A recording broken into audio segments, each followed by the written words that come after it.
Mafia డాను వాళ్ళ కొడుకు జైల్లోకి వెళ్తాడు. సో తనను బయటికి ఎలా తీసుకురావాలన్నది main theme. Telugu cinema Jack ముందు నిలబడుతుందంట. జాక్క జాక్ ఉంది కదా, దాని ముందు నిలబడుతుంది అజిత్. నేను జాక్ చూడలేదు కానీ గుడ్ బ్యాడ్ అగ్లీ చూసా. One time watchable movie. Okay, అంటే ఏ లెవెల్లో ఉందన్న, అంటే ప్లస్ ఏంటి సినిమాలో? చెప్తున్నా అజిత్ గారు మాస్ పెర్ఫార్మెన్స్ని బేస్ చేసుకుని తీశారు ఈ సినిమా. సో ఓవరాల్గా చూస్తే one time watchable movie. Songs ఎలా అనిపించారు? ఒక 2-3 మాస్ సాంగ్స్ ఉన్నాయి. ఫ్యాన్స్ విజిల్ చేసుకునే సినిమా. ఓన్లీ అజిత్ గారి ఫ్యాన్స్ కోసం చూడవచ్చు సినిమా. ఫ్యామిలీ ఆడియన్స్కి ఎక్కువదా? చెప్తున్నాక వన్ టైం వాచబుల్ మూవీ చూడొచ్చు. ఎక్కడ ఏమి ఎబ్బెట్ గాను డిస్టర్బెన్స్ కానీ ఏమి ఉండదు.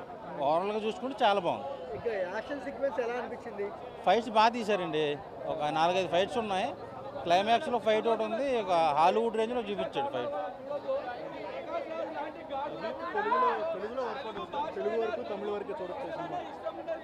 తెలుగు తమిళ అంటే ఏం కాదండి. మరి తెలుగులో వీళ్ళు పబ్లిసిటీ ఎందుకు చేసుకోవడం నాకు అర్థం కావట్లా. One time watchable movie. Ajith గారి కెరీర్లో హిట్ అని చెప్పుకోవచ్చు కానీ కాకపోతే ఒకసారి చూడొచ్చు. చాలా గ్రాండియర్గా తీశారు మైత్రి వాళ్ళు. సో దాన్ని వీళ్ళు పబ్లిసిటీ సరిగ్గా చేసుకోలేదో ఏంటో నాకేం అర్థం కావట్లా. సో ఇంకా పబ్లిసిటీ బాగా చేసుకుని ఉంటే ఎక్కువ అయ్యేది. మరి నాకు మిగిలిన కారణం తెలియదు కానీ అంతే. ఒక మంగాత్త, ఒక బిల్ల మన తమిళ సినిమాలు ఉంటాయి కదా ఆల్రెడీ. సో దాని తర్వాత ఒక డాన్ ఫ్యామిలీ అలా అలా చూపించాడు. నేను 5కి 3 ఇస్తాను సార్.